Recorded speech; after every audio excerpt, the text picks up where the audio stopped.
La ley de amnistía sigue siendo manejada de acuerdo a las conveniencias del chavismo. Esta vez, el caso del perseguido político Héctor Alejandro Serpa expone las tensiones entre los mecanismos legales y las denuncias de persecución, luego de que se le fuese rechazada la solicitud de beneficio. Hoy, para conversar sobre este tema y sobre la situación de Alejandro, nos acompaña su abogado, Carlos Daniel Moreno, activista y también defensor de derechos humanos. Abogado, bienvenido, gracias por acompañarnos. Me gustaría iniciar haciendo un recorrido por esos antecedentes de persecución con los que ha cargado Alejandro en los últimos años. Okay. Bueno, mire, Alejandro se lo llevan detenido, si mal no recuerdo, en agosto de 2015. Sobre Alejandro desató el gobierno nacional en aquel entonces una persecución feroz, pero una persecución que lo acusaban en la casa de sus padres, este, en su lugar de trabajo, o sea, fue sometido a una persecución brutal y bajo amenaza inclusive de llevarse preso a sus familiares. Le hicieron saber a su hermano que lo estaban buscando para una entrevista. Y bueno, llegó un momento en que él tomó la decisión en familia de presentarse voluntariamente. De hecho, su hermano lo llevó hasta la sede del SEBIN ubicada en el helicoide y de ahí Alejandro no volvió a salir hasta muchos años después. Y Alejandro es imputado nada más y nada menos de financiamiento del terrorismo. Este señalamiento ya lo había hecho Diosdado Cabello a través de los medios de comunicación, donde se le acusaba a Alejandro de financiar actos terroristas, financiamiento que ascendía a la cantidad de 500.000 euros en aquel entonces. Un muchacho que no tiene, con mucho respeto por Alejandro y su dignidad como persona, pero realmente un muchacho humilde que no tiene ni nunca ha tenido eh, eh, en su vida un ingreso eh, anual, yo creo que ni siquiera superior a los 10.000 dólares. Ustedes hicieron la solicitud de amnistía y se les fue negada, ¿no? ¿Cómo fue ese proceso? Entonces, claro, ahora viene este juez, que es un juez distinto, que vemos que hizo un examen superficial de los hechos que se le imputan a Alejandro en la acusación fiscal, del delito además que fue admitido en la fase intermedia, y niega la amnistía bajo el falso supuesto de que el terrorismo y el financiamiento del terrorismo están excluidos. Yo tengo que recordar que el artículo 29 de la Constitución es claro al señalar cuáles son los delitos que están excluidos del beneficio de la amnistía. Alejandro no ha cometido un delito de lesa humanidad, no ha cometido crímenes de guerra, no ha cometido delitos que puedan haber vulnerado la dignidad humana de alguna persona. De hecho, Alejandro no ha cometido ningún delito, es inocente. Pero más allá de su inocencia material, ateniéndonos a lo que fue la acusación fiscal, Alejandro, el financiamiento del terrorismo no está dentro de las excepciones de la ley. Y Alejandro aplica perfectamente para la ley porque Alejandro es un perseguido político y estuvo preso por razones políticas, nada más y nada menos en el Estado.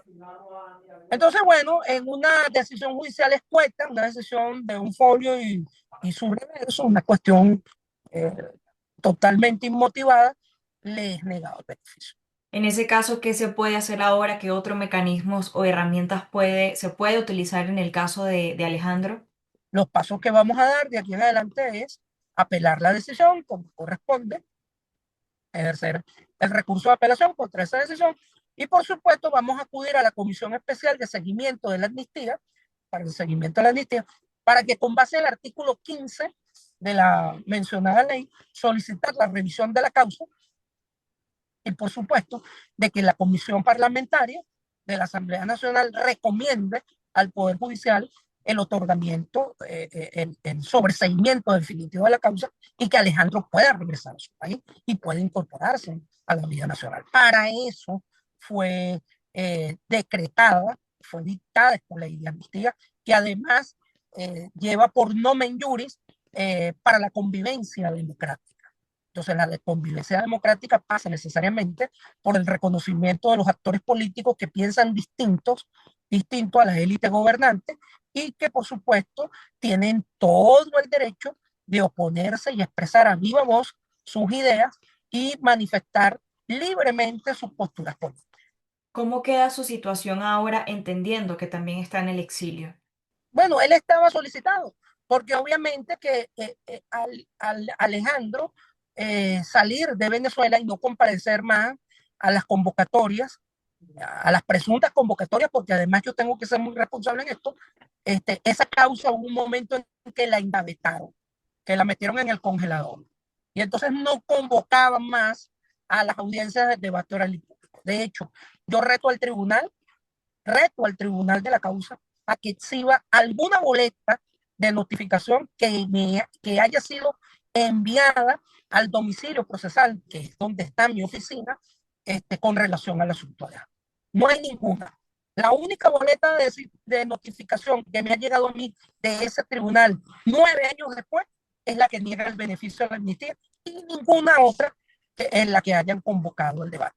Sin embargo, bueno, sabemos que Alejandro se encuentra solicitado y cuando se hizo la solicitud del beneficio de amnistía era para que se librara el mandato judicial correspondiente que garantizara el retorno seguro de Alejandro para ponerse a derecho en el tribunal.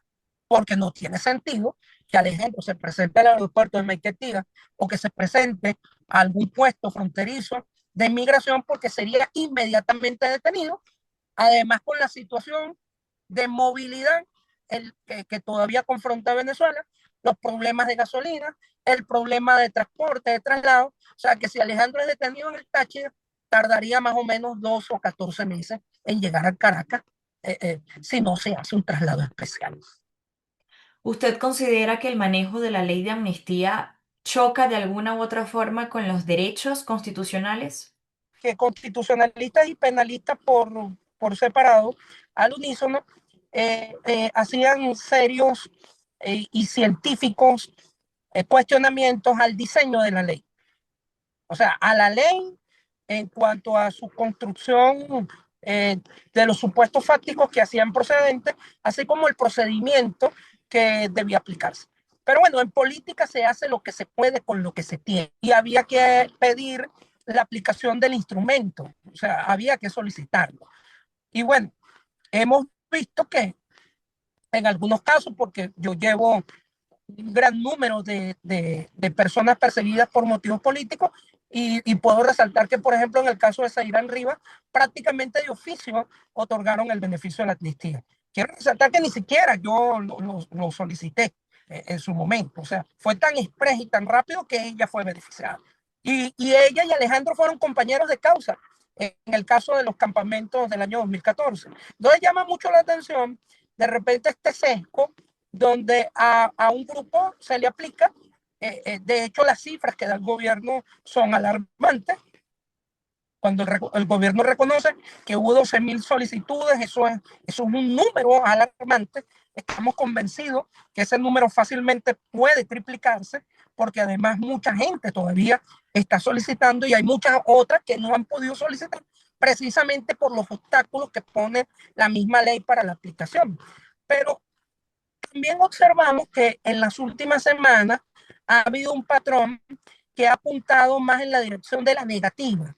O sea, han estado negando, negando, negando, y ha sido muy seguido, muy recurrente, y están como prácticamente dejando en manos de la comisión parlamentaria, en manos de los actores políticos que hacen vida dentro del Parlamento Nacional, la decisión al respecto. Ahora bien, esa tendencia o ese, digamos, esa inclinación a que los casos y las respuestas en los casos de la amnistía sean más negativos que positivos, corresponde quizás a una negligencia o la falta de personal adecuado para manejar este tipo de procesos, o es más hacia un tema de decisiones políticas por conveniencia o una combinación de ambas. Yo creo que es una fusión de ambas porque en principio era un absurdo que el mismo juez que estaba conociendo la causa decretara la amnistía. Eso se cuestionó hasta la saciedad. O sea, en todo caso, tenían que ser tribunales especializados, tribunales inclusive con ocasión de la ley de habeas corpus, cuando se dictó la ley de amparo a favor de la libertad, se creó una jurisdicción constitucional especial que pudo haber funcionado en este momento además para el trámite de estas peticiones. Porque es un absurdo que el juez primero de terrorismo, el juez primero de primera instancia de juicio con competencia en terrorismo, sea el mismo juez que se despache y se dé el puesto. O sea, sea el mismo el que revise una causa que él está conociendo contra una persona, además.